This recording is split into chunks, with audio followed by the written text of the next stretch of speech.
بسم اللہ الرحمن الرحیم۔ معزز خواتین حضرات، السلام علیکم ورحمۃ اللہ وبرکاتہ۔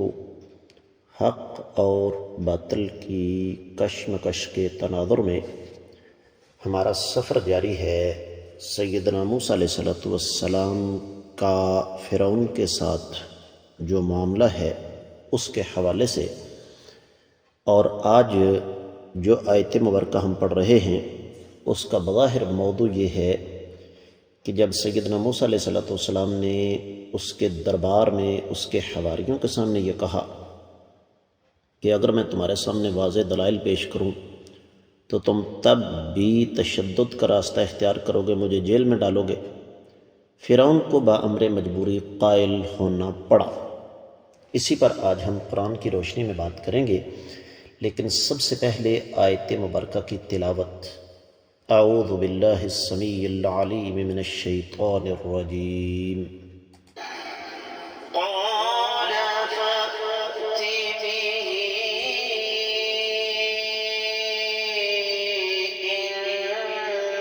كنت من الصادقين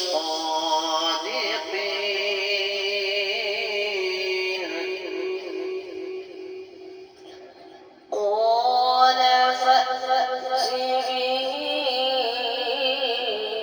إن كنت من الصادقين۔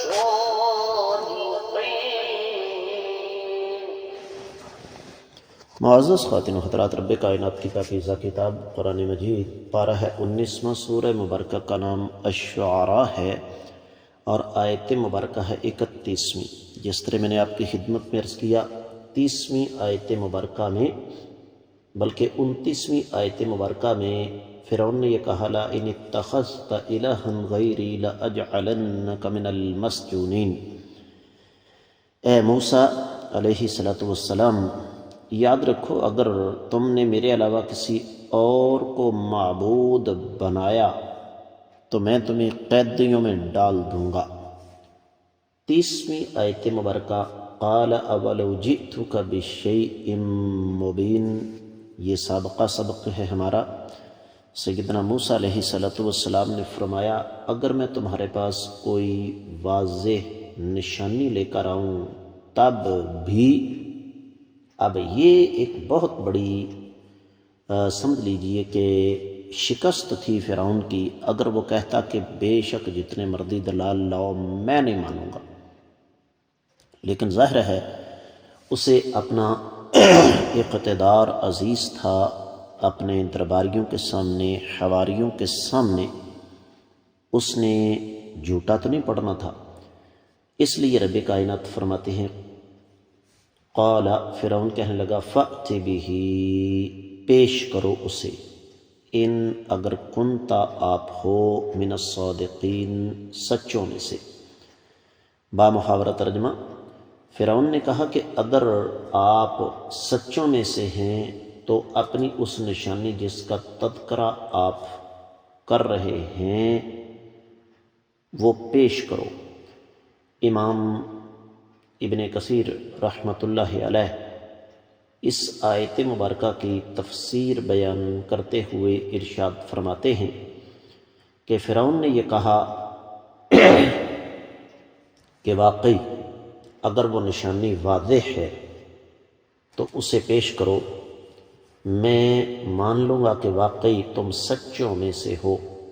حالانکہ یہ طے شدہ بات ہے اس بدبخت نے ماننا کہاں تھا، لیکن صرف اور صرف اپنے حواریوں اور درباریوں کے سامنے اپنا بھرم رکھنے کے لیے اس نے یہ بات کہہ دی۔ تفسیر ابن کثیر میں اس کے علاوہ اور کچھ نہیں بیان ہوا۔ دیگر کتب تفاسیر کا جائزہ لیا جائے تو اہل علم کی ایک بہت بڑی جماعت، جن میں امام ابن جریر، امام واحدی اپنی تفسیر البسیط میں، اسی طریقے سے امام قرطبی ماضی قریب کی ایک عظیم شخصیت امام سعدی فرماتے ہیں کہ سیدنا موسیٰ علیہ السلام کے کہنے کا ایک مطلب تو یہی تھا کہ اگر میں تمہارے سامنے واضح معجزہ لے کر آؤں ایسی دلیل لے کر آؤں جس کا جواب تمہارے پاس نہیں ہے، تب بھی تم مجھے جیل میں ڈالو گے۔ اور ایک اس کا مطلب اور بھی تھا، اور وہ یہ کہ میں تمہارے سامنے ایسی دلیل لے کر آؤں گا جو میری لائی ہوئی شریعت، نبوت اور رسالت کی صداقت پر دلیل ہوگی۔ تو فرعون اس بات کا بامر مجبوری قائل ہو گیا، اور اہل علم یہ فرماتے ہیں، خاص طور پر ابن عجیبہ نے یہ لکھا ہے اپنی تفسیر میں کہ یہ ان کی تفسیر ہے البحر المدید، کہ الفاظ اس کے یہ ہیں، قال فرعون فأت به ان كنت من الصادقین فيما قلت من الاتيان بالشيء الواضح على صدق دعواک، آپ کا جو دعویٰ ہے اس کو سچا ثابت کرنے کے لیے دلیل لائیے۔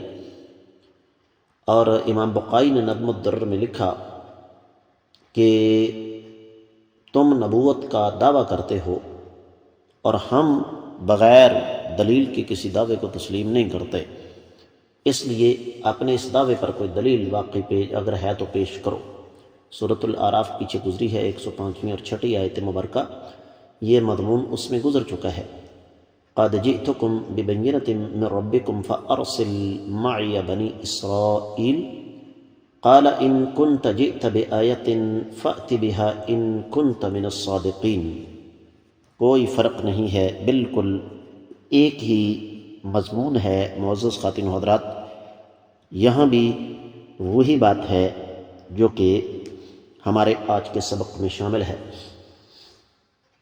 سیدنا موسیٰ علیہ السلام نے فرمایا، میں تمہارے رب کی طرف سے دلائل لے کر آیا ہوں، میرے ساتھ بنی اسرائیل کو بھیجو۔ فرعون کہنے لگا اگر تمہارے پاس کوئی نشانی ہے تو لاؤ، اگر آپ واقعی سچے لوگوں میں سے ہیں۔ بات کو اختتام کی طرف لے کر چلتے ہیں۔ واحد و تفسیر میں لکھا ہے کہ فرعون نے جب یہ سنا کہ سیدنا موسیٰ علیہ السلام کے پاس کوئی نشانی بھی ہے تو اس نے وہ دیکھنے کا مطالبہ کر دیا، اور یہ مطالبہ کر کے اس کو اس بات کا اندازہ نہیں تھا کہ وہ خود کس جال میں اور کس چال میں پھنس رہا ہے۔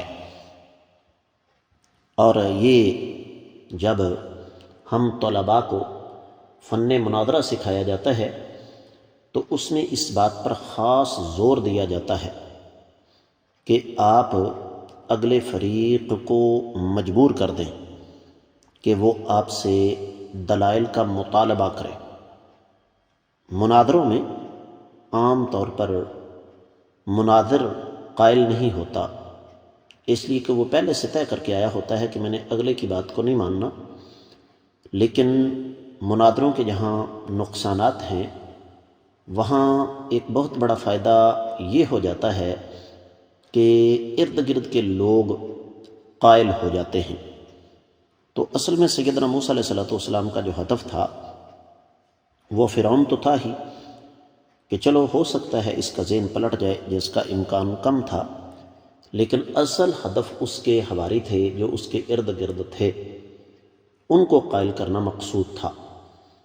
یہی وجہ ہے کہ معزز خواتین حضرات تفسیر البیان میں اس پر بڑی تفصیل کے ساتھ روشنی ڈالی گئی ہے کہ فرعون کے پاس یہاں اس کے علاوہ اور کچھ کہنے کے لیے تھا ہی نہیں، یعنی یوں سمجھ لیجئے کہ سیدنا موسیٰ علیہ السلام نے اس کو ہر طرف سے گھیر لیا تھا، وہ اس جملے کے علاوہ اور کچھ کہہ سکتا ہی نہیں تھا۔ تو اس آیت مبارکہ سے جو سبق ہمیں حاصل ہوتا ہے اس کو سمجھنے کی ضرورت ہے، اور وہ یہ ہے کہ کراس ٹاکنگ کے دوران، مناظرے کے دوران اس بات کا خصوصی خیال رکھا جائے کہ فریق مخالف خود آپ سے دلائل طلب کرے۔ اس کے ساتھ ہی آج کا قرآن مجید کا سبق مکمل ہوتا ہے۔ اجازت چاہوں گا۔ السلام علیکم ورحمۃ اللہ وبرکاتہ۔